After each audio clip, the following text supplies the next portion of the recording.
Lexi, une école d'ingénieurs centenaire. Notre école d'ingénieurs a commencé à écrire son histoire il y a maintenant 120 ans. À Paris tout d'abord, où elle est née, puis à La Rochelle, où l'histoire continue de s'écrire.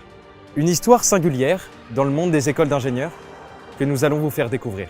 Les images et vidéos que vous vous apprêtez à regarder sont extraites de nos archives, mais aussi issues de la pièce de théâtre. Réalisée devant nos apprenants, préparez-vous à faire un bond dans le passé et dans le futur, car Lexi en 2030, c'est déjà aujourd'hui. En 1901, un groupe d'enseignants et d'industriels ouvre un modeste établissement de formation du personnel de maîtrise et des chefs d'atelier. Vous devez savoir qu'en 1904, il y a seulement 35 étudiants et seulement quelques provinciaux et étrangers. Mais c'était le début d'une très grande histoire. L'école était lancée. Les premiers ingénieurs terminent rapidement leurs études. Parmi eux, d'illustres personnalités de l'époque qui ont fait progresser l'aviation. Domaine encore à ses balbutiements. Louis Godard, diplômé en 1907, est le premier à faire parler de lui. J'ai conçu, construit et essayé des prototypes variés. Puis j'ai décidé de prendre de la hauteur, littéralement. Le 1er août 1909, j'ai battu le record de hauteur alors détenu par un des frères Wright, Wilbur Wright. Et pour ça, j'ai remporté le prix Ernest Fontaine. Après Louis Godard, c'est Georges Chabès-Barnel, dit Géo Chabès, diplômé en 1909, qui va rapidement s'illustrer également.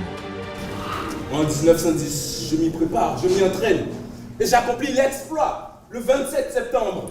Je survole le col de Saint-Plan, oh combien dangereux, et j'arrive à Domodossola en Italie.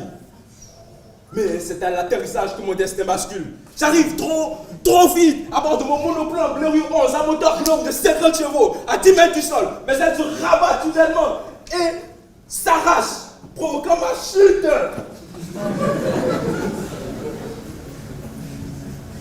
Je quitte la vie à 23 ans. Mais dans la gloire, je suis français et péruvien, l'aéroport de Lima porte mon nom.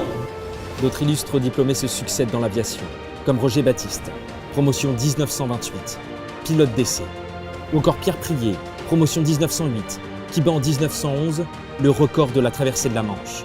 Durant l'entre-deux-guerres, notre école d'ingénieurs poursuit son développement et ouvre son recrutement aux étudiantes. En 1934, l'école diplôme Annette Breuil, sa première femme ingénieure. C'est aussi l'année de la création de la CTI. À la fin de mon cursus, j'ai été diplômée et 5e de ma promotion, s'il vous plaît. Bravo. J'ai été employée à la SAT, Société Anonyme des Télécoms. J'y ai rencontré mon mari et fait une brillante carrière. N'est-ce pas bien pour une femme de 1913, Serge ? Durant la Seconde Guerre mondiale, de nombreux élèves entrent dans la résistance, tout en continuant à suivre leur formation. C'est le cas de Pierre Dubois. Je transférais des renseignements et du matériel entre la France et la Suisse. Et jusqu'au fameux jour où un des gars m'a trahi, en janvier 1944. J'ai été arrêté par la Gestapo à Épinal, puis fusillé. Après la guerre, l'école poursuit son développement, surfant sur la dynamique des 30 Glorieuses. À la rentrée 1964, il y a 1284 élèves dans des locaux fraîchement rénovés. En 1983, l'école Violet ferme ses portes, à Paris, sous l'impulsion de l'association des alumni et de la volonté du département de Charente-Maritime d'accueillir une école d'ingénieurs sur son territoire. L'aventure continue.